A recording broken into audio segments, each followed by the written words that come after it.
শুরু করছি এখন প্রকাশ, সঙ্গে আছে জি মাহমুদ। আজকে আলাপ করতে চাই এই সময়ের অর্থনীতি, এখন অর্থনীতি কেমন আছে সেই প্রসঙ্গে আলাপ করব।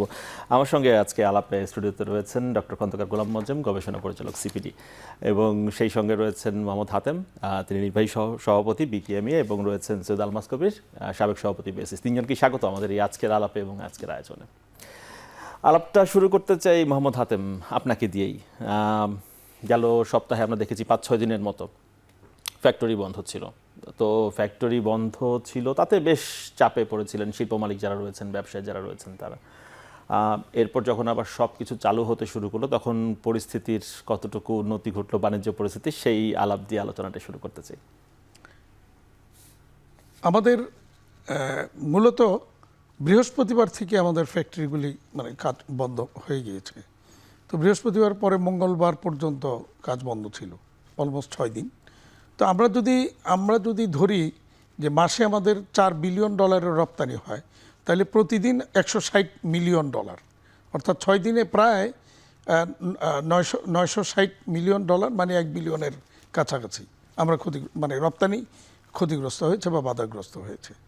তো এটা সাময়িক ক্ষতি, কিন্তু বড় ক্ষতিটা যেটা হয়েছে, বায়ারদের কাছে যে কমিউনিকেশন সম্পূর্ণ বিচ্ছিন্ন থাকায় বায়ারদের কাছ থেকে যে একটা নেগেটিভ অ্যাটিটিউড তৈরি হয়েছে, বা আমাদের সম্পর্কে একটা অবস্থান, যে নেগেটিভ অবস্থান তাদের মধ্যে তৈরি হয়েছে, যেটার ফল আমরা এখন দেখতে পাচ্ছি। অর্থাৎ আমরা যখন কমিউনিকেশন চালু হওয়ার পরে যখন আমরা বললাম যে আমাদের পিওশুটগুলি দাও, যেগুলি কথা হচ্ছিল এগুলি দাও, বলে যে কিছু ওয়েট করবে, তারা একটু দেখুক পরিস্থিতি, তারা পর্যবেক্ষণ করুক, ওয়েট এন্ড সি। হ্যাঁ, ওয়েট এন্ড সি, একটু পর্যবেক্ষণ করতে চাই পরিস্থিতি কোন দিকে যায়, কি হয় সামনে, তারা একটু শঙ্কিত। এইটা হলো আমাদের জন্য বড় ক্ষতি। এবং যে অর্ডার আমরা আশঙ্কা করছি, এর মধ্যে আমাদের কিছু অর্ডার হয়তো অন্য কোনো দেশে শিফট হয়ে গিয়েছে, অর্ডার প্লেস করে ফেলেছে, যেগুলো আমাদের এখানে আসার কথা ছিল। এত অল্প সময়ের মধ্যে বায়ারদের সময়ের বিষয়টা অত্যন্ত কঠিন ভাবে, লিড টাইমটা খুব জরুরি। হ্যাঁ, লিড টাইমটা তারা খুব বেশি করে দেখে। এমনিতেই লিড টাইমের বেশি লাগার কারণে এমনিই আমরা অর্ডার কম পাচ্ছি, প্রাইসে মিলে না, সেটার জন্য অর্ডার কম পাচ্ছি। বর্তমানে নানা রকমের নেগেটিভ অবস্থান তো আমাদের এমনি তৈরি হয়েছে, অর্থাৎ এক্সিস্টিং যে অর্ডার আমাদের কাছে আছে সেগুলো আমরা টাইমলি দিতে পারি নাই নানা সংকটের কারণে। আমাদের উৎপাদন ব্যাহত হয়েছে গ্যাস সংকটের কারণে, বিদ্যুৎ সংকট, তারপরে ব্যাংকের নানা রকমের অসহযোগিতা, চরম অসহযোগিতা ব্যাংকগুলির, কাস্টমসের নানা রকমের অসহযোগিতা বা হয়রানি, মাল আটকে রাখা ইত্যাদি। সব বায়ার নিশ্চয়ই একই রকম ফিডব্যাক বা না, সব বায়ার একই রকম দেয়। কেউ হয়তো আমাদের পরিস্থিতিটা বোঝারও চেষ্টা করেছে, অনুধাবন করার চেষ্টা নিশ্চয়ই করেছে। হ্যাঁ, নিশ্চয়ই কেউ করেছে। যেমন আমার বায়ার এখনো নেগেটিভ কোনো অ্যাপ্রোচ এখনো করেনি। আমি যাদের সাথে কাজ করি সবাই মোটামুটি পজিটিভ আছে, এবং তারা এর মধ্যে আছে, আমার আলোচনার মধ্যে আছে। তো এরকমভাবে হয়তো দেখা যাবে এই ক্ষতিটা পুষিয়ে উঠাতে আমাদের অনেক দিন হয়তো সময় লেগে যাবে। আরেকটা যেটা আমরা সমস্যা ফেস করছি খোলার পরে, সেটা হলো চট্টগ্রাম বন্দরে আপনারা দেখেছেন প্রায় 41,000-এর উপরে কন্টেনার এই কয়দিনে জমা হয়ে পড়েছে। এই কন্টেনার যখন আমরা রিলিজ করতে গেলাম, তখন ওনারা এটা নিয়ে ড্যামারেজ চার্জ করা শুরু করলেন। এটা আমার কাছে খুব অবাক হয়েছে। এটা আমাদের নৌ পরিবহন মন্ত্রণালয় দায়িত্ব, এটা ওনাদেরকে প্রিন্সিপাল সেক্রেটারি মহোদয় কিন্তু বিষয়টা অবহিত করেছেন এবং বলেছেন এটা এই সময়ের বিষয়টাকে কনসিডারেশনে নেওয়ার জন্য। অ্যাকর্ডিংলি নৌ পরিবহন মন্ত্রণালয়ের উচিত ছিল চট্টগ্রাম বন্দর কর্তৃপক্ষকে নির্দেশনা দিয়ে দেওয়া যে এই সময়ের ড্যামারেজ যেন চার্জ না হয়। কিন্তু বাধ্য হয়ে ওনারা ড্যামারেজ চার্জ করেছেন, কারণ ওনারা বলছেন যে আমাদের কোনো ক্ষমতা নাই পোর্ট ড্যামারেজ মাফ করার, এটা নৌ পরিবহন মন্ত্রণালয়ের এখতিয়ার। এখন আমি গত বৃহস্পতিবার আমার 8 কন্টেনার মাল, এরকম অনেকে আমাকে ফোন করছে, আমরা কি করব, তো ড্যামারেজ দিতে হচ্ছে। তো আমি যখন দেখলাম যে আমি এটার কোনো কুল কিনারা পাচ্ছি না, তো আমি আমার সিএনএফকে বললাম যে ঠিক আছে, ড্যামারেজ দিয়ে মালটা রিলিজ করো। কারণ সিএনএফ বললো যে আগামীকাল থেকে শুক্রবার থেকে পোর্ট ড্যামারেজের পাশাপাশি কন্টেনার ড্যামারেজও শুরু, ড্যামারেজের পরিমাণ আরো বাড়বে, চাপ তৈরি হবে। একটু আলমাস ভাইয়ের কাছে আসতে চাই। একটু আলমাস ভাই, ব্রডব্যান্ড এসেছে কিন্তু খুব স্লো, মোবাইল ইন্টারনেট আমরা পাচ্ছি না। এখন আইসিটি খাতের যে কাজ, ব্যবসা বাণিজ্য, সেগুলো এই মুহূর্তে কিভাবে চলছে? খুবই দুঃখজনক যে আমরা ডিজিটাল বাংলাদেশের যে ইনফ্রাস্ট্রাকচার তৈরি করেছিলাম, এবং ডিজিটাল বাংলাদেশের এই ইনফ্রাস্ট্রাকচারের কারণেই আমাদের পুরো প্যান্ডেমিকের সময় যখন সারা পৃথিবী বন্ধ ছিল, মানে বিশ্বে একটা বাজারের পুরো মন্দা ভাব বিরাজ করছিল, বাংলাদেশে কিন্তু প্রবৃদ্ধির হার আমরা পজিটিভে রেখেছিলাম একমাত্র এই ডিজিটাল বাংলাদেশের জন্য, এই ইন্টারনেটের জন্য। সেই ইন্টারনেটটা যখন টানা 5 দিন পুরো বন্ধ থাকলো, বাংলাদেশ যখন একেবারে ডিট্যাচ থাকলো পৃথিবী থেকে, আমাদের যে মানে পুরো ব্যবসাটা কিন্তু স্থবির হয়ে গেছিল। যেটা হয়েছিল যে পুরো যারা এক্সপোর্টের সাথে জড়িত, আউটসোর্সিং এর সাথে জড়িত, যারা রপ্তানি করে, যারা সফটওয়্যার রপ্তানি করেন, পরিষেবা রপ্তানি করেন, ফ্রিল্যান্সাররা বিশেষ করে যারা ইন্ডিভিজুয়ালি কাজ করেন, যাদের কোনো অর্গানাইজিং অন্যরকম কোনো মানে নিজের কোনো অর্গানাইজেশন নাই, তারা জাস্ট একটা ল্যাপটপ এবং একটা ইন্টারনেট কানেকশন ব্যবহার করে তারা রোজগার করে, তারা তো একেবারেই জবলেস হয়ে গেছিল। সো এইটা যেটা হাতেম ভাইও বলছিলেন, সেম অবস্থা আমাদের এখানে। ক্লায়েন্টরা একেবারেই বুঝতে পারছিল না যে তোমাকে পাওয়া যাচ্ছে না কেন। ইমেলের পর ইমেল তারা করেছে, সেই ইমেল আমরা পাইনি। সেই ইমেল আমরা যখন 5 দিন পরে যখন খুললো, আমরা কিছু ইমেলগুলো কিছু ডাউনলোড হলো, তখন আমরা দেখতে পাচ্ছি আমাকে প্রতিদিন এখনও পর্যন্ত ইনফ্যাক্ট আমি প্রায় ডজনখানেক ফোন পাই, মেসেজ পাই যে ভাইয়া আমি কি করব, আমাকে একটা বুদ্ধি দেন, এইরকমভাবে মানে খুব অসহায়ভাবে তারা ফোন করছে। বায়ারদের প্রসঙ্গে একটু প্রশ্ন করি, হাতেম ভাই তো তার বায়ারদেরকে সন্তুষ্ট করতে পেরেছেন, আপনাদের ক্ষেত্রে যখন কমিউনিকেশন স্টার্ট হলো তখন আপনাদের বায়ারদের কি পরিস্থিতি? আমাদের বায়ারদেরকে আমরা বোঝাবার চেষ্টা করছি, কিন্তু ইমেজের যে ক্ষতি সেটা তো হয়ে গেছে এবং খুব বড় একটা ক্ষতি হয়েছে।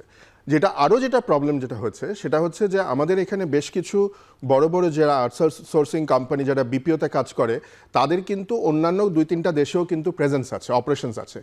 তারা মানে ইমিডিয়েটলি, মানে সেদিনই, মানে পরের দিন সকালবেলায় বা একদম সেই দিনই কয়েক ঘন্টার মধ্যে তাদের অপারেশনগুলো, ঢাকার অপারেশনগুলো, বাংলাদেশের অপারেশনগুলো ওই দেশে পাঠিয়ে দিয়েছে। নেপালে পাঠিয়েছে, শ্রীলঙ্কায় পাঠিয়েছে, ভিয়েতনামে পাঠিয়েছে, ইন্ডিয়া পাঠিয়ে দিয়েছে। এখন এই কাজগুলো কি বাংলাদেশে ফেরত আসবে? আবার যথেষ্ট সন্দেহ আছে।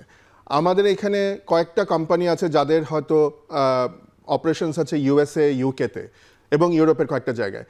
তাদের 2-3টা কোম্পানির হেডকোয়ার্টার বাংলাদেশে আছে, এখান থেকেই সবচেয়ে বড় অপারেশনস চলে। তারা এখন ডিসাইড করেছে তারা এই হেডকোয়ার্টার বাংলাদেশে রাখবে না। সো এই যে ইমেজ সংকট, এবং এটা ইমেজ সংকট হওয়ার আরেকটা বড় কারণ হচ্ছে যে এইখানে আমাদের কদিন আগে কিন্তু ওই মহাখালীর খাজা টাওয়ারে কিন্তু আগুন লেগেছিল, আপনার মনে আছে, এবং তখন কিন্তু ইন্টারনেট বিঘ্নিত হয়েছিল। তারও কিছুদিন আগে কিন্তু আমাদের সাবমেরিন কেবল কাটা পড়েছিল, তখনও বিঘ্নিত হয়েছিল। তো বারবার যখন ফ্রিকুয়েন্টলি এই ধরনের বিঘ্ন ঘটে, তখন কিন্তু বায়ারের কনফিডেন্স কিন্তু লুজ করি আমরা। সো আমরা যেটা পুষিয়ে উঠেছিলাম, বারবার কেন তোমাদের ইন্টারনেট বন্ধ হয়ে যায়? হ্যাঁ, এক্স্যাক্টলি। সো এই যে আপনি বললেন না যে বায়ারকে কি বোঝাতে পারছে কিনা, একই অবস্থা। বায়ার এখন খুব শঙ্কিত, বায়ার এখন খুব শেকি, জেটারি, যে তারা কি বাংলাদেশের উপর ক্রুশাল কাজ যেগুলো বা ইম্পর্টেন্ট কাজ আপনাদের সাথে কাজ কন্টিনিউ করবে কিনা, করে তারা ভরসা পাবে কিনা। সো এইটা একটা বিরাট জিনিস আমাদেরকে ওভারকাম করতে। আমরা শুনলাম বাণিজ্যের প্রস্তুতি, মজ্জেম ভাই এখন আপনার কাছ থেকে বিশ্লেষণ জানবো। এই সময়ের ব্যবসার, বাণিজ্যের, অর্থনীতির যে অবস্থা, তাতে করে চ্যালেঞ্জগুলো কি আসলো সামনে? দেখুন, চ্যালেঞ্জগুলো আবারও কিন্তু ঘুরে ফিরে চ্যালেঞ্জটি কিন্তু রাজনৈতিক এই অর্থে বলছি যে একটা স্থিতিশীল রাজনৈতিক পরিবেশের উপরে ভিত্তি করেই কিন্তু বাংলাদেশের ব্যবসাগুলো বৃদ্ধি লাভ করছিল। বিদেশিরা কিন্তু এত রাজনৈতিক অনিশ্চয়তার ভিতরেও কিন্তু এখানে কন্টিনিউ করেছে, এই কারণে যে ওই অর্থে বড়ভাবে কোনো দুর্ঘটনা হয়নি, রাজনৈতিক পর্যায়ে বড় রকমের কোনো সমস্যা হয়নি, কিন্তু এই কারণে তারা ব্যবসা বাণিজ্য কন্টিনিউ করেছেন।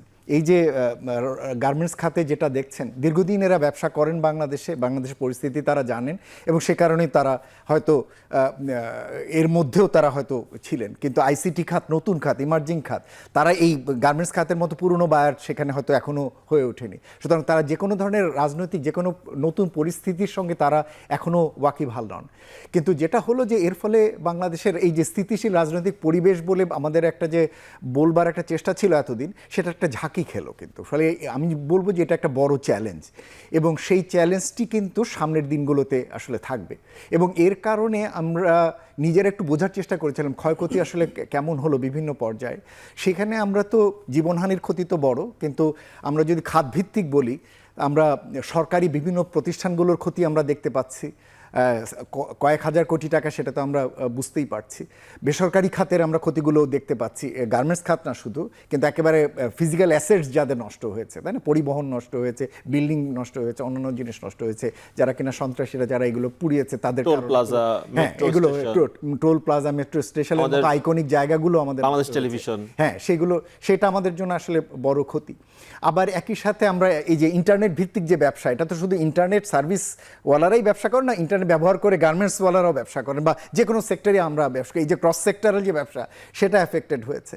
আবার যেমন আমরা ম্যাক্রো লেভেলে বলছি, ম্যাক্রো লেভেলে কীরকম এখন এই ধরনের এই যে যেগুলো নষ্ট হয়েছে, এগুলো আপনাকে এখন এগুলো দ্রুত আপনাকে এগুলো রিপেয়ার করতে হবে, এবং এগুলোর জন্য আপনার আবার নতুন করে বাইরে থেকে আমদানি করতে হবে, এবং সেটার জন্য আবার আপনাকে বৈদেশিক মুদ্রা ব্যবহার করতে হবে। এমনি আমরা কিন্তু বৈদেশিক মুদ্রার এক ধরনের চাপে আছি। তার ভিতরে আবার যদি নতুন করে বৈদেশিক মুদ্রা, আপনি কি এখন বাস মালিক যার 15টা বা 20টা বাস নষ্ট হয়ে গেছে, সে তো চাইলে দ্রুততর সময় সে যাতে বাসগুলো কিনে এনে যাতে ব্যবসা শুরু করতে পারে। এখন তার এলসি খুলতে তো আপনি নিষেধ করতে পারবেন না, এখন তার জন্য তো এলসি খুলতে দিতে হলে তাকে তো সেই পরিমাণ টাকা দিতে হবে, তাহলে সেইটাও একটা বৈদেশিক মুদ্রার একটা চাপ। আবার মেট্রো রেলের মতো বড় যে সমস্ত অবকাঠামো, সেগুলোর জন্য বিপুল পরিমাণ হয়তো দরকার। আসার কথা যে আজকে সম্ভবত জাপানিজ রাষ্ট্রদূত মাননীয় প্রধানমন্ত্রীর সাথে দেখা করে বলেছেন যে তারা এই জায়গাগুলোতে সহযোগিতা আশ্বাস দিচ্ছেন, ফলে সেটার জন্য হয়তো আমরা কিছু সহযোগিতা পাবো। কিন্তু বিপুল পরিমাণ যে সমস্ত সম্পদ নষ্ট হয়েছে এবং যেগুলো কিনা আমদানি নির্ভর জিনিসপত্র দিয়ে যেগুলো এখন ঠিক করতে হবে, তার জন্য কিন্তু বৈদেশিক মুদ্রার ক্ষেত্রে একটা বড় চাপ হওয়ার কথা। এবং যদি বলেন কনফিডেন্স, তাহলে হ্যাঁ, এই কনফিডেন্সের বাইরে আরেকটা জায়গায় কনফিডেন্সের বিষয় রয়েছে, সেটা বৈদেশিক বিনিয়োগের। এবং আমি গত 2 দিন আগে লিখেছিলাম আসলে ডেইলি স্টারে, আজকে দেখলাম যে ফিকি তারাও সম্ভবত আজকে একটা প্রেস কনফারেন্স করে বলছে যে ফরেন ইনভেস্টার্স চেম্বার্স তারা বলছে যে হ্যাঁ, এটা একটা কনফিডেন্সেরও একটা বড় একটা শেকিনেস তৈরি করবে এই ধরনের ক্ষেত্রে। এমনি তো চ্যালেঞ্জ আছে, তার ভিতরে আবার এটা নতুন করে একটা চ্যালেঞ্জ নিয়ে আসবে। তবে আমি তারপরেও বলবো যে হ্যাঁ, সিচুয়েশনগুলো যেটা আমরা কারণ নিয়ে আলোচনা করছি না, আমরা এখনো ফলাফল বলছি, কিন্তু যদি কারণ বলেন, আমার কাছে এখনো মনে হয় যে হ্যাঁ, এটার ভিতরে রাজনৈতিক এমন কিছু সিদ্ধান্তহীনতা ছিল সরকারের, যেটা আসলে সমস্যাগুলোকে প্রলম্বিত করেছে, তারপরে সেটার ভিতরে এক্সট্রিমিস্ট এলিমেন্ট ঢুকে গিয়ে পুরো সিচুয়েশনটাকে আসলে ওয়ার্সেন করেছে। হাতেম ভাই, কি করে ফেরাবেন যে ইমেজ সংকটের কথা বলা হচ্ছে? এটা আসলে ডিপেন্ড করে যে সরকার এখন কি ভাবছে এবং কিভাবে এই সেক্টরগুলিকে, ক্ষতিগ্রস্ত সেক্টরগুলিকে সহযোগিতা করবে। এটা যেমন আমি যে কথাটা গত বেশ কিছুদিন যাবতই বলার চেষ্টা করছি, যে আমাদের ইন্ডাস্ট্রি এমনিতেই কিন্তু আইসিইউতে আছে, এরপরে এর মধ্যে এই সংকট, তার মানে সংকটের ইয়েটা আরও গভীর হয়ে গেল। তো এখন ডিপেন্ড করছে যে সরকার আমাদেরকে পলিসিগত সাপোর্ট দিয়ে, বা পলিসিগত সাপোর্টের পাশাপাশি যেটা আমাদের ইন্ডাস্ট্রির জন্য সবচেয়ে বড় যেটা সংকট, গ্যাস সংকট, বিদ্যুৎ সংকট, এই জায়গাটাতে ওনারা কি করবেন। আর বাংলাদেশ ব্যাংকের কাছে যেটা আমি মনে করি যেটা হওয়া উচিত, যে এই মুহূর্তে যে কোভিড সিচুয়েশনে যেটা বাংলাদেশ ব্যাংক করেছে আমাদেরকে, যে আমাদের ঋণের কিস্তি পরিশোধটাকে 6 মাসের জন্য প্রথমে, পরে আরও 6 মাস, 1 বছর স্থগিত করে দিয়েছিল, এই মুহূর্তে সেটা খুব জরুরি। এবং ইন্টারেস্টটাকেও একই সাথে মানে স্টপ করে দিতে হবে, দিয়ে এটাকে 6 মাসের জন্য অন্তত আমাদেরকে এই জায়গাটাকে সুযোগ দিতে হবে। দ্বিতীয়ত হলো কাস্টমসের নানা পয়েন্টে যে জটিলতাগুলি আছে, এই জটিলতাগুলিকে সহজভাবে সমাধানের জন্য সক্রিয় ভূমিকা নিতে হবে এনবিআরকে। এবং পাশাপাশি আমি যদি যেমন একটা উদাহরণ যদি আপনাকে দিই, যেমন নৌপরিবহন মন্ত্রণালয় যেটা করলো, যে এই মুহূর্তে যেটা সহযোগিতা প্রয়োজন ছিল, নৌপরিবহন মন্ত্রণালয়ের উদ্যোগেই বলা উচিত ছিল বন্দর কর্তৃপক্ষকে যে এই কয়দিনের ড্যামারেজ চার্জ করা যাবে না, এটা একটা প্রয়োজনে প্রজ্ঞাপন দিয়ে, একটা চিঠি দিয়ে তাদেরকে বলে দেওয়া উচিত ছিল, সেটা তারা করেননি। এইটা আমাদের জন্য যেমন আরও ক্ষতির কারণ হয়ে দাঁড়িয়েছে। একইভাবে যে কাস্টমসের বেশ কিছু বিষয় নিয়ে প্রায় আমাদেরকে এখনও প্রতিদিন নানাভাবে আমরা এইচএস কোডের কথা, এইচএস কোড তো আসেই। যেমন আজকে সকালে এক মালিক আমার কাছে আসছে, তার এফওসিতে তিনি কাজ করেন, এই বিষয়টা খুব আমার মনে হয় মানে খুব প্রাসঙ্গিক। এফওসিতে মানে ফ্রি অফ কস্ট বাইরে আমাদেরকে সব কিছু দিবে, সেই মাল এনে আমি যখন রপ্তানি করব, এটা এর চেয়ে কোনো সেফ কোনো কিছু নাই কিন্তু, কারণ বাইরের ইনভেস্টমেন্ট সেখানে অলমোস্ট মিনিমাম 70%। তো যখন বাইরের ইনভেস্টমেন্ট 70% থাকে, তখন কিন্তু এই মাল রপ্তানির জন্য ক্যান্সেল হওয়ার কোনো কারণ বা সম্ভাবনা থাকে না, কারণ বাইরের এখানে ইনভেস্টমেন্ট অনেক। এবং এখানে আমাদের বড় সুবিধা হচ্ছে ব্যাংকের আমার কোনো লাইবিলিটিস নাই, ব্যাংকে আমার কোনো ব্যাক টু ভ্যাকেন্সি করতে হচ্ছে না, কোনো লিমিটের ধার ধারতে হচ্ছে না, অনেকগুলো অ্যাডভান্টেজ। এবং সেখানে এবং এই অর্ডার ক্যান্সেল হওয়ার সম্ভাবনা নেই। এইটাকে প্রথমে আমদানি নীতি আদেশে একটা বাধা তৈরি করা হলো। সেখানে বলা হলো গত বছর আমি যা এক্সপোর্ট করেছি তার 50% আমরা এফওসিতে আমরা করতে পারবো। এটাকে কেন্দ্র করে এনবিআর একটা প্রজ্ঞাপন দিল, যে প্রথমে বলল যে তারা 30% পর্যন্ত 33% পর্যন্ত কাঁচামালের অনুমোদন তারা দিবে, একটা এসআরও দিয়ে বলল। এবং পরবর্তীতে বলল আবার এই কাজ করতে গেলে বন্ড কমিশনারের থেকে আমাদের একটা প্রত্যয়নপত্র নিতে হবে, প্রাপ্যতা নিতে হবে। কোন যুক্তিতে কেন এটা করা হলো আমি কোনোভাবেই এটা বুঝতে পারছি না। এবং এতে কি হচ্ছে, এই মানে আরো বিলম্ব হচ্ছে এবং আরো বাধাগ্রস্ত হচ্ছে। হাতেম ভাই, এটা শুনবো যে আপনারা তো প্রায় বসেন এনবিআর এর কর্মকর্তা। না, এখানে দুঃখজনক যেটা তখন এনবিআর যখন এই সিদ্ধান্তগুলি নিল, এই প্রজ্ঞাপনগুলি করলো, এই স্টেক হোল্ডারদের সাথে একবারও আলোচনার প্রয়োজন মনে করেন। এটা অত্যন্ত এগুলো শুনবো যে কেন আপনাদের মানে আমলে নেওয়া হয় না। মোয়াজ্জেম ভাইরা তো অনেক ধরনের সুপারিশ দিয়ে থাকেন, সেগুলোই বা কতটুকু আমলে নেওয়া হয় সেটাই বা আপনারা আবার খতিয়ে দেখেন কিনা। আর ফিরে এসে আলমাস কবিরের সঙ্গে আর কিছু প্রশ্ন রয়েছে। দর্শক, একটা বিরতি নিয়ে ফিরছি আবারও এখন প্রকাশে।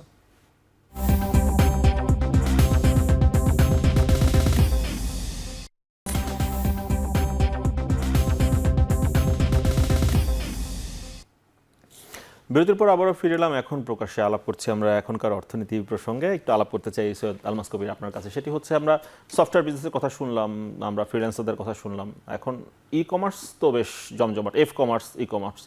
এখন ফেসবুক বা সামাজিক যোগাযোগ মাধ্যম যেহেতু এখনো চালু হয়নি আমাদের, এফ কমার্সে তো অনেক উদ্যোক্তা, মানে সিনারিওটা কেমন? কয়েক লাখ উদ্যোক্তা এবং যারা রাইজিং হবে সামনের দিনগুলোতে।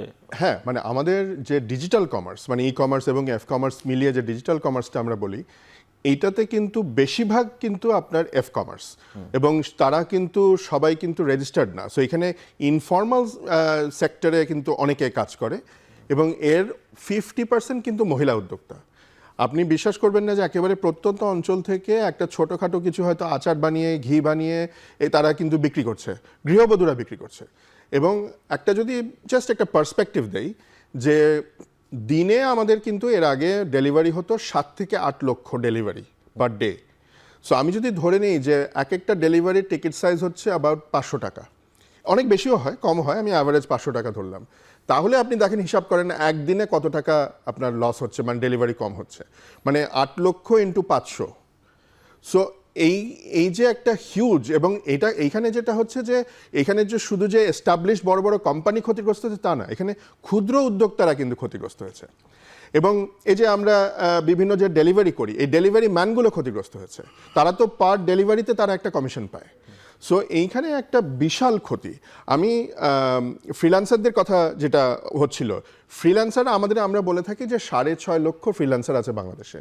আমি ধরে নিলাম 4 ভাগের 1 ভাগ কাজ করছে, বাকিরা বেকার ধরলাম।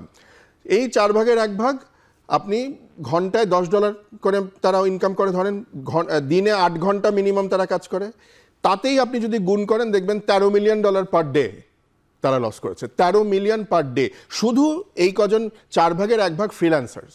আমি বিপিও ইন্ডাস্ট্রির কথা বাদই দিলাম, সফটওয়্যার আইটি এনেবল সার্ভিসের কথা বাদই দিলাম। সো এইটা কিন্তু একটা মানে বিশাল চিন্তার বিষয়, যে আমার মনে হয় এই ধরনের পরিস্থিতি কোনোভাবেই আমার মনে হয় গ্রহণযোগ্য না। এবং বারবার করে যেটা বলছি, আমাদের সবচেয়ে বড় ক্ষতি কিন্তু এই টাকাগুলো না। এই টাকাগুলো হয়তো পুষিয়ে নেওয়া যাবে কোনোভাবে, কিন্তু আমাদের যে ইমেজ নষ্ট হয়েছে, সেই ইমেজটা আমি খুব শঙ্কিত এটা নিয়ে, যে বারবার এমনিতে কিন্তু একটা সমস্যা ছিল আমাদের আইটি ইন্ডাস্ট্রি, স্পেশালি রপ্তানিতে আমাদের একটা সমস্যা যেটা হচ্ছিল গত 1 বছর 1.5 বছর ধরে, সেটা হচ্ছে যে কাজ কিন্তু কম ছিল। আপনি যদি ডেটা দেখেন দেখবেন যে গত বছরের তুলনায় এবছরে কিন্তু রপ্তানি কিছুটা কমেছে, 2-2.5% কমেছে। কারণ আমাদের দেশে কাজ আসা বন্ধ হচ্ছিল বিকজ অফ আর্টিফিশিয়াল ইন্টেলিজেন্স এবং রোবোটিক প্রসেস অটোমেশন। আমরা যে ধরনের কাজ করতাম সেগুলো এখন আর মানুষ লাগে না, সেটা কম্পিউটার করে ফেলে। সো আমাদের এখন হাই স্কিলের কাজ দরকার, আমাদের আরও স্কিলড হিউম্যান রিসোর্স দরকার। এই যে চ্যালেঞ্জ আমরা ফেস করছিলাম, এর মাঝে এইটা একটা হলো। সো এই যে একটা বিরাট একটা সমস্যা। সো এমনিতেই আমাদের এখানে একটা সমস্যার মধ্যে তার উপরে উল্টা মানে মরার উপর খাড়ার ঘা। আমার মনে হয় এটাকে একটা খুব ভালোভাবে ফোকাস করে নজর দিয়ে আমাদেরকে একটা ভালো স্ট্র্যাটেজি করে এটাকে উত্তরণ করতে হবে। স্ট্র্যাটেজির প্রসঙ্গ, মজ্জেম ভাই, স্ট্র্যাটেজি কি হবে উত্তরণের? বারবার ইমেজ সংকটের প্রসঙ্গ আসছে, মানে বায়ার দেশ বিদেশের সঙ্গে যাদের আমরা কাজ করি, যারা মূলত আমরা এক্সপোর্টের সঙ্গে জড়িত বিষয়গুলো, সেই জায়গাগুলোতে যে সিগন্যাল, যদি মিস সিগন্যাল গিয়ে থাকে, সেটাকে শোকেসিং করে রিকভার করার প্রক্রিয়া কি হতে পারে? ওই একই উত্তর আমি যেটা আগে একটু বলার চেষ্টা করেছি, এই জায়গাটিতে আমরা দ্রুত কিভাবে ব্যবসার পরিবেশটা উন্নতি করে তাড়াতাড়ি ব্যবসায় ফিরিয়ে দিচ্ছি, সেটি কিন্তু এটা এই প্রক্রিয়ার কিন্তু সমাধান না।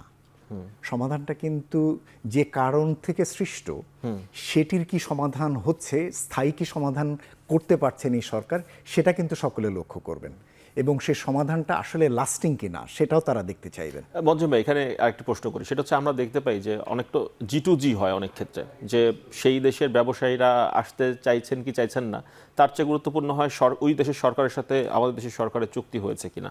সেখান থেকে অনেক ধরনের প্রকল্পর কাজ আসে, অনেক ধরনের বিনিয়োগের কাজ আসে। সেটা আবার আমরা যে দেখি যে বিনিয়োগের যে বিভিন্ন সূচক থাকে, আদৌ কি যারা ফরেন ইনভেস্টর তারা কি সেই সূচক দেখে তারপর সিদ্ধান্ত নেন যে ওই দেশে আসলে কি নিরাপদ বিনিয়োগের জায়গা আছে কিনা, এগুলো কি তারা ফলো করেন কিনা? না, অবশ্যই অবশ্যই আপনি সে কারণেই আপনাকে আমি বলছি যে বাংলাদেশের যে সমস্ত জায়গাগুলোতে পজিটিভ যে ইন্ডিকেটরগুলো ধরা হয়, তার ভিতরে একটা হচ্ছে যে এখানে অনেক লেবার ফোর্স রয়েছে যাদেরকে ব্যবহার করা যায়, শ্রমিকদের মজুরির জনিত ব্যয়টি তুলনামূলকভাবে কম, সেটি। আরেকটা হচ্ছে রাজনৈতিক স্থিতিশীলতার বিষয়টাও কিন্তু এখানে একটা পজিটিভ ইন্ডিকেটর হিসেবে কিন্তু আমাদেরকে কনসিডার করা হয় সেটি। কিন্তু সেই জায়গাতেই আমি বলছি যে যেহেতু একটা ঝাঁকি খেলো এই প্রক্রিয়াটিতে, সেই ক্ষেত্রে এটির সমাধানের বিষয়টিও কিন্তু বাইরে থেকে দেখার চেষ্টা করবে যে হ্যাঁ কীভাবে এটার সমাধান হচ্ছে এখানে, এবং সেই সমাধানটা লাস্টিং বিষয়গুলো হবে কিনা, এখানে একটা লাস্টিং এনভায়রনমেন্ট দেবে কিনা। আদারওয়াইজ হ্যাঁ, যেগুলো ড্যামেজ হয়েছে সেগুলোর জন্য লোন তারা দেবেন, সেগুলো আবার ঠিক হয়ে যাবে, কিন্তু যে কারণটিতে হয়েছে সে কারণের একটা কিন্তু তার স্থায়ী বিষয় এখানে তারা দেখতে চাইবেন। এটি হলো একটা দিক। আর একটি দিক হলো যে আমরা যদি অভ্যন্তরীণ নিজেদের দিকেও তাকাই, এটাও তো ঠিক যে এই ধরনের সমস্যাগুলো কিন্তু আরও অন্যান্য অনেক ক্ষেত্রেই রয়েছে এই বিভিন্ন কারণে। যদি এমন হয় যে ভবিষ্যতে ওই ধরনের কারণগুলো আবার উস্কে যাবে, তাহলে কিন্তু সেটাও কিন্তু সকলের জন্য আর একটা টেনশনের কারণ। আচ্ছা ঠিক আছে, এখন এটা না হয় সমাধান হলো, বা ভবিষ্যতে অন্য কোনো বিষয় আবার সামনে আবার চলে আসবে কিনা। সুতরাং সে কারণে আমি বলছি যে সমাধানটা ঠিক এরকম না যে আমি যারা শুধু এখন যারা এই ধ্বংসাত্মক কাজের সাথে ছিল তাদেরকে আমি ধরে আমি তাদেরকে পানিশমেন্টের ভিতরে দিচ্ছি, ঠিক আছে এটা তো করতেই হবে, কিন্তু এটা কিন্তু পুরো সমস্যাটার একটা পার্ট, এটা পুরোটা সমস্যার সমাধানটি হবে না। মজ্জেম ভাই, মানে ট্যাগ কোশ্চেন এটা করতে চাই, সেটা হচ্ছে আমরা সবসময় শুনি যে কোনো আমাদের এখানে আনস্টেবল কোনো কিছু হলে কাজ চলে যাচ্ছে ভিয়েতনাম, কম্বোডিয়াতে চলে যাচ্ছে, আসলেই কি যায়? রেশিওটা কেমন যাওয়ার, মানে গেল 10 বছরের, আপনি তো এটা মানে এক্সপার্ট, এটা নিয়ে গবেষণা করেন, কাজ চলে যাওয়ার মানে ট্রান্সফার হয়ে যাওয়ার রেশিও কেমন? না সেটা নিয়ে হয়তো আমি আপনাকে এক্সাক্ট তথ্য এটা দিতে, এক্সাক্ট তথ্য না, আভাস, আমি এটুকু আমি বুঝি যে এটা এই জন্য আমি আপনাকে আগে বললাম যে যারা বাংলাদেশের সাথে দীর্ঘদিন কাজ করেন তারা বাংলাদেশের রাজনৈতিক ওঠানামাটার পালসটুকু তারা বোঝেন, এবং সে কারণে দেখা যায় যে নির্বাচনকালীন সময়কালে বা নির্বাচনের আগে হয়তো তারা অর্ডারটা একটু স্লো করে দেন, পরিস্থিতি অনিশ্চয়তাটা তারপরে যদি সাইকেলটা আবার ঠিক অবস্থায় ফিরে আসে তাহলে আবার রাইজ করেন। সুতরাং ওইটা একরকমের। কিন্তু যদি মনে করেন একজন ফরেন ইনভেস্টার নতুন যাদেরকে আমরা চাচ্ছি, যাদেরকে আমরা অ্যাট্রাক্ট করতে চাচ্ছি এসইজেড ইপিজেড দিয়ে, তাদের জন্য কিন্তু এ ধরনের ঘটনা ব্যাপকভাবে তাদের উপরে একটা মানসিক চাপ ফেলে। আমরা যে নতুন বাজার চাচ্ছি, এখানে আমি একটু যোগ করতে পারি কিনা, আপনি দুটো জিনিসের যোগ করবো, একটা হচ্ছে G2Gর কথা যেটা বললেন, আরেকটা হচ্ছে বললেন যে অন্য দেশে চলে যাচ্ছে কিনা। আমার নিজের অভিজ্ঞতা, ফার্স্ট হ্যান্ড অভিজ্ঞতা হচ্ছে গত 5-6 দিনে আমি নিজে জানি যে অ্যাটলিস্ট 3টা থেকে 4টা কোম্পানির কাজ ইন্ডিয়া, শ্রীলঙ্কা এবং ভিয়েতনামে গেছে। নেপালে চলে যাচ্ছিল, সেই কোম্পানি তার টিম নিয়ে, নেপালে যেহেতু ভিসা লাগে না, অনারেবল ভিসা, তারা নেপালে চলে গেছে, ওখানে গিয়ে বলেছে ওখানে গিয়ে আমরা কাজ করব কাজটা বাঁচানোর জন্য। সো এই ধরনের সিচুয়েশন কিন্তু G2Gর কথা যেটা বললেন খুব ইন্টারেস্টিং। আমরা কয়েক বছর ধরে বলে আসছিলাম যে বাংলাদেশের আইটি কোম্পানিগুলো কিন্তু বেশ বড় বড় কয়েকটা প্রজেক্ট করে তারা কিন্তু এক্সপিরিয়েন্স অর্জন করেছে, বড় ডেটা সেন্টার করেছে, আপনার ড্রাইভার লাইসেন্সের মতো একটা ড্রাইভিং লাইসেন্সের মতো কাজ করেছে, আপনার ইজিপি করেছে, হজ ম্যানেজমেন্টের মতো একটা বড় কাজ বাংলাদেশের কোম্পানিগুলো করে। সো এই ধরনের কাজ কিন্তু আমরা অনুন্নত দেশগুলোতে কিন্তু আমরা অফার করতে পারি, তাদেরও কিন্তু এই ধরনের সলিউশন লাগে।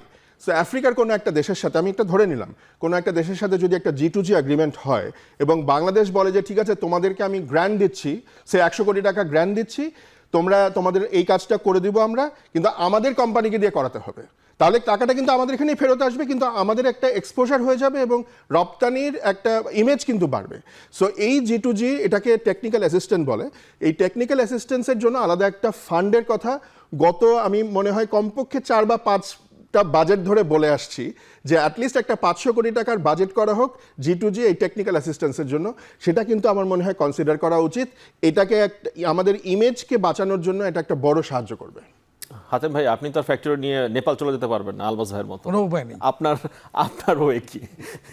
না, আমাদেরও এটা হচ্ছে যে আমাদেরকে তো এখানে এই পরিস্থিতিটাকে সরকার যেভাবে এখন ট্যাকেল করছে, আমরা আশাবাদী যে এটা খুব শিগগিরই একটা ভালো অবস্থানে চলে যাবে। যদিও বায়াররা বলতে চাচ্ছে যে আমরা পরিস্থিতি পর্যবেক্ষণ করছি, কি হয় আমরা দেখি, এরপরে আমরা পিউ শিটগুলি তোমাদেরকে দিব। হ্যাঁ হাতেম ভাই, আপনারা তো মানে ওয়ার্ক অর্ডারের খোঁজ খবর রাখেন, যখন ওয়ার্ক অর্ডার আসে মানে আসলে কি ফ্লো আমাদের দিকে বেশি না ওই পূর্ব এশিয়ার দেশগুলোতে? আমি বলি, প্রথমত হলো যে এই সময়টা আমাদের পিক সময়, পরবর্তী শীতের জিনিসপত্র বানাবো আমরা, শীতের পোশাক, মানে সিজনের ক্রিসমাসের পোশাক বানাবো অনেক কিছু। তো এই পরিস্থিতিতে যখন হঠাৎ এইভাবে এক সপ্তাহ বন্ধ হয়ে যায়, তখন এটা একটা শঙ্কার জায়গা তৈরি হয়। আর আসলে কি অন্য ওখানে যাচ্ছে কিনা তার প্রমাণ হচ্ছে যে আমরা যদি দেখি আমেরিকাই বলছে তাদের প্রথম কোয়ার্টারে মানে 4 মাসের প্রথম 4 মাসে তাদের দেশের রপ্তানিতে $4.38 বিলিয়ন রপ্তানি করে ভিয়েতনাম প্রথম স্থানে আছে, $4.32 বিলিয়ন রপ্তানি করে চায়না দ্বিতীয় স্থানে, আর বাংলাদেশ 2 করে তৃতীয় স্থানে আছে। অর্থাৎ যেই জায়গাটা বাংলাদেশ যাওয়ার কথা ছিল, সুযোগ ছিল, সেই জায়গাটা বাংলাদেশ না গিয়ে ভিয়েতনাম কিন্তু। কেন আপনারা তো অনেক কমপ্লেক্স ফ্যাক্টরি কারণ হচ্ছে না এর কারণ হচ্ছে যেটা আমি অনেকদিন যাবতই বলে আসছি, আমাদের এখানে প্রথমত লিড টাইম নিয়ে একটা বড় সমস্যা। যে লিড টাইমটা আমাদের এমনিতেই তো একটা ভৌগোলিক অবস্থান কারণে আমার লিড টাইম বেশি লাগে, আমার ডিপ সি পোর্ট নাই, ফিডার ভেসেলে গিয়ে মাদার ভেসেল গিয়ে আমাদের লিড টাইম বেশি লাগে। এরপরে যেটা আমাদের এখানকার যেটা সরকারের মানে কন্ট্রোলে ছিল সেটা হচ্ছে গ্যাস সংকট। গ্যাস সংকটের কারণে দেখা গেছে এক্সিস্টিং যে অর্ডার আমাদের হাতে ছিল সেগুলো আমরা টাইমলি দিতে পারিনি গ্যাস বিদ্যুৎ সংকটের কারণে। ব্যাংকের চরম অসহযোগিতা, ব্যাংকের নানা রকমের মানে মানে ধরে রাখা, আপনারা তো দীর্ঘদিনের ব্যবসায়ী, অনেক ব্যাংকের সম্পর্ক, আপনি চাইলে এলসি খুলবেন।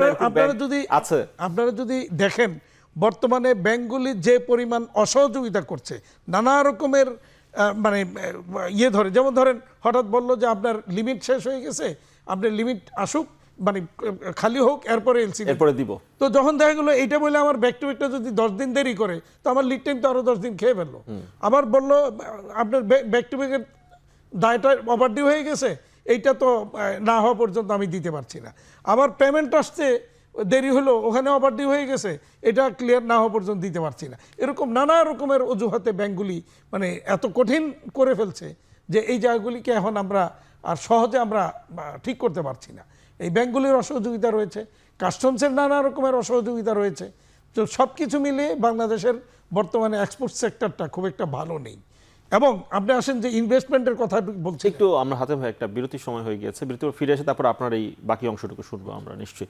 দর্শক, বিরতির পর আবারও ফিরছি এখন প্রকাশে।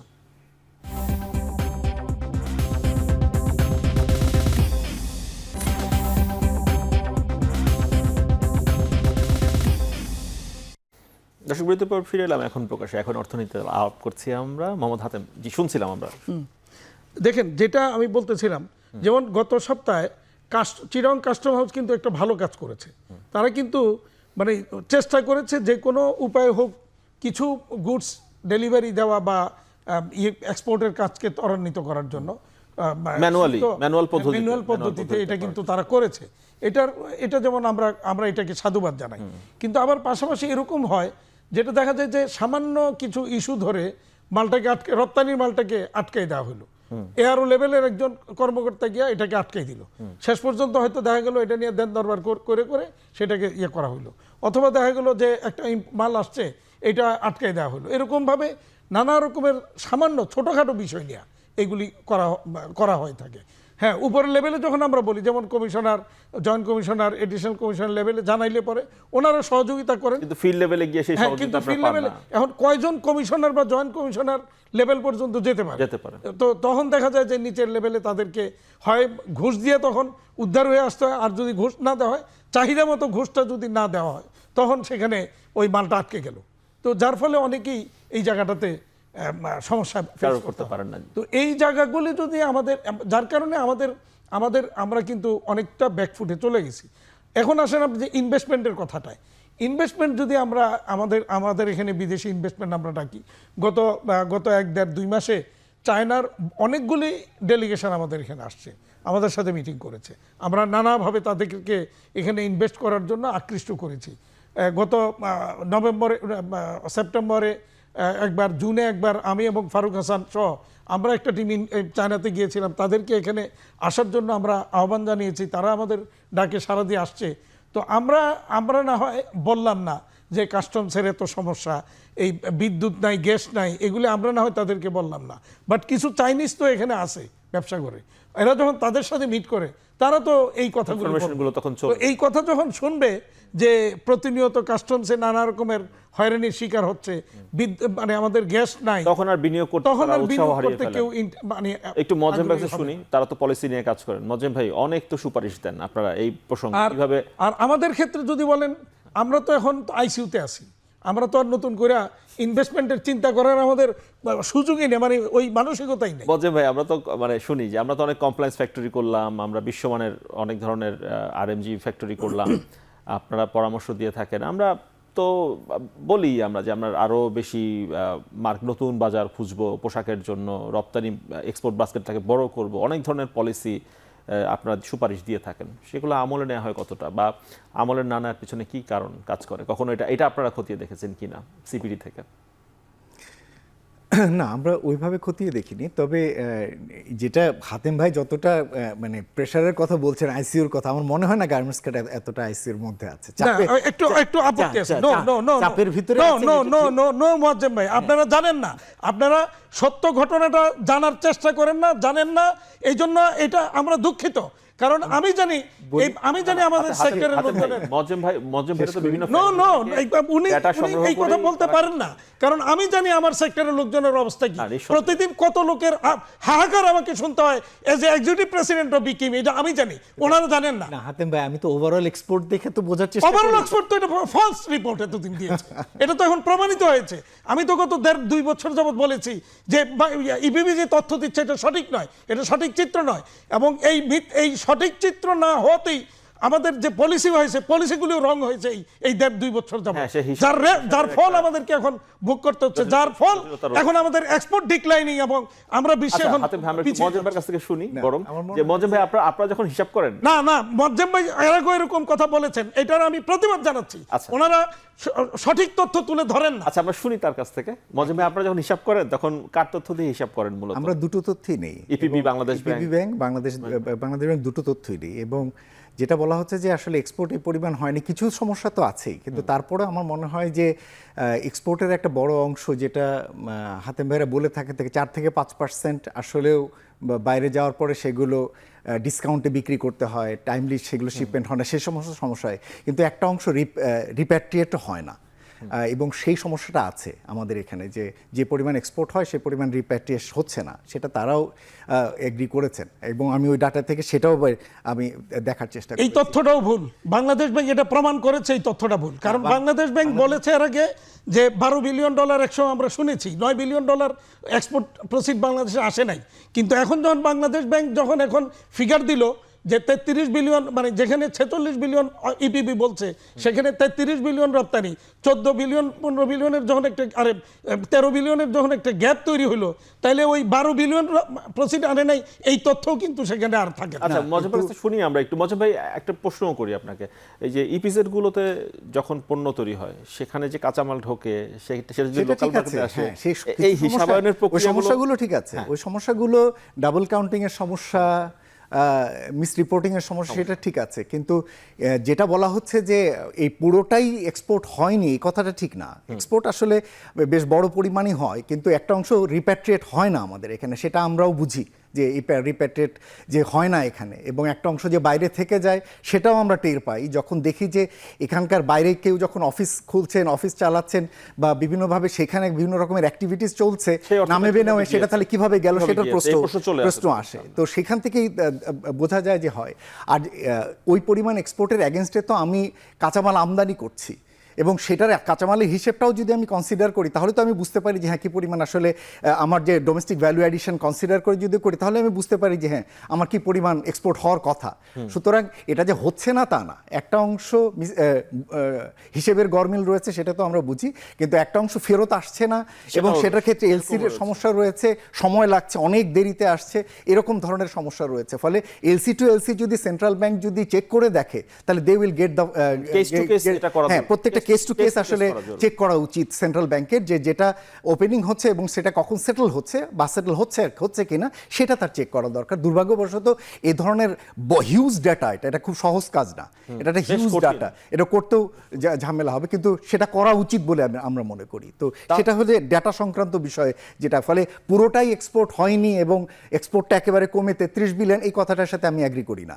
আমার কাছে মনে হয় যে হ্যাঁ, এই জায়গাটাতে এখনো ডাটার ক্ষেত্রে একটা বড় রকমের চ্যালেঞ্জ রয়েছে, সেটা অ্যাড্রেস করার ক্ষেত্রে ইপিবিরও একটা দায়িত্ব রয়েছে এবং একই সাথে সেন্ট্রাল ব্যাংকের দায়িত্ব রয়েছে, কেননা যেহেতু ব্যাংকের ট্রানজ্যাকশনের মাধ্যমে আমরা ইপিবি যে তথ্যটা দেয় সেটা হচ্ছে শিপমেন্টের তথ্য, আর ব্যাংক যে তথ্যটা দেয় সেটা হচ্ছে রিয়েলাইজেশনের তথ্য। সুতরাং এই দুটোর ভিতরে ম্যাচ করবে না, এটা ঠিক আছে, কিন্তু এই পরিমাণ গ্যাপ থাকবে সেটাও আসলে ঠিক না। সে কারণে আমি বলছি যে এটা বোঝা যাবে তখনই যখন এলসি টু এলসি আসলে সবগুলো ভেরিফাই করা হবে। সেটা আমরা করার জন্য সেই ধরনের সফিস্টিকেটেড সফটওয়্যার সিস্টেম থাকা দরকার, সেটা হওয়া দরকার বলে আমরা মনে করি। কিন্তু আপনি যে এই প্রসঙ্গের ক্ষেত্রে যেটা আপনি এখন যেটা তুলেছেন, যে এই প্রসঙ্গের ক্ষেত্রে আমি যেটা বলবো যে এক্সিস্টিং আমরা যদি আসলেও রপ্তানি বাড়াতে চাই বা ইনভেস্টমেন্টকে যদি অ্যাট্রাক্ট করতে চাই এরকম সময়কালে, তাহলে আপনাকে এখন যেটা দেখতে হবে যে আমাদের এক্সিস্টিং যে সমস্ত এই সমস্যাটার আগে থেকে কিছু চ্যালেঞ্জ চলছিল, সেই চ্যালেঞ্জগুলোকে আমরা কিন্তু এখন পর্যন্ত আসলে বড়ভাবে অ্যাড্রেস করতে পারছি না।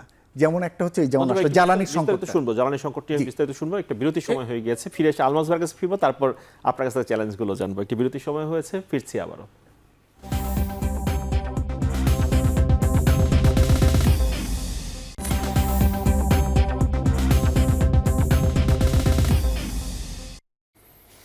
বিরতির পর আবারও ফিরে এলাম। এখন প্রকাশ্যে আলাপ করছি, এখন অর্থনীতি নিয়ে আলাপে ফিরছি সৈয়দ আলমাজ কবির আপনার কাছে। সেটা হচ্ছে মানে আমরা দেখলাম যে একযোগে সব আসলে কানেকশন বন্ধ হয়ে গেল, যোগাযোগ বন্ধ হয়ে গেল, যে কারণে আমাদের পোর্টগুলোতে আসলে আমরা পণ্য খালাস করতে পারলাম না। আমাদের যে এসআইকুডা ওয়ার্ল্ড সিস্টেম রয়েছে, যেখান থেকে কোনো কিছুই করতে পারলাম না, ব্যাংক চলছে না। হ্যাঁ, সেটা মানে গুরুত্বপূর্ণ যে জায়গাগুলো, যেমন ব্যাংকের জায়গাগুলো ছিল, লেনদেনের জায়গাগুলো বন্ধ হয়ে গেল।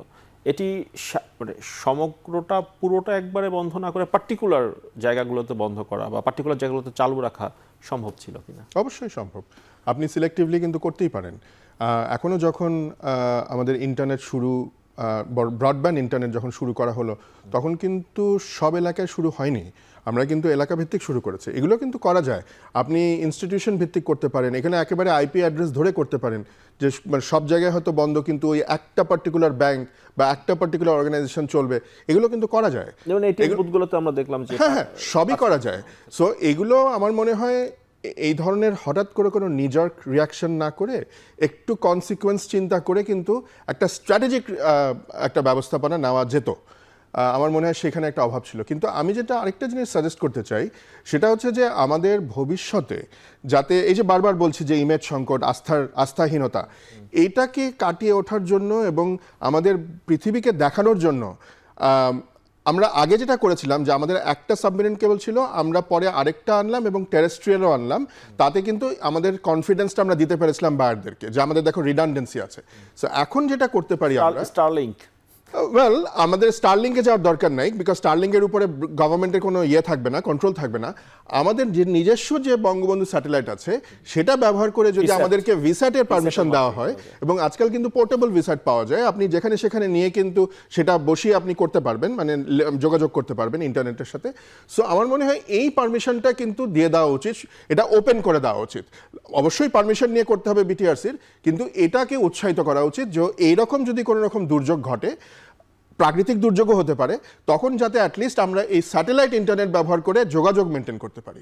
আমার মনে হয় এটা কিন্তু চিন্তা করা দরকার। আর আপনি যেটা বলছিলেন যে পোর্টগুলো, আমাদের এগুলোর জন্য কিন্তু আমাদের নিজস্ব দেশের মধ্যে একটা ইন্ট্রানেট আমাদের অলরেডি একটা আছে। আমাদের এখানে বিডিআইএক্স আছে, বিভিন্ন নেক্স আছে, আমাদের এক্সচেঞ্জ ইয়েগুলো, প্রত্যেকটা আইএসপির সাথে প্রত্যেকটা মানে পয়েন্ট থেকে পয়েন্ট, মানে বাইরে ঘুরে আসতে হয় না, দেশের মধ্যেই ট্রাফিক কিন্তু ঘোরাফেরা করে।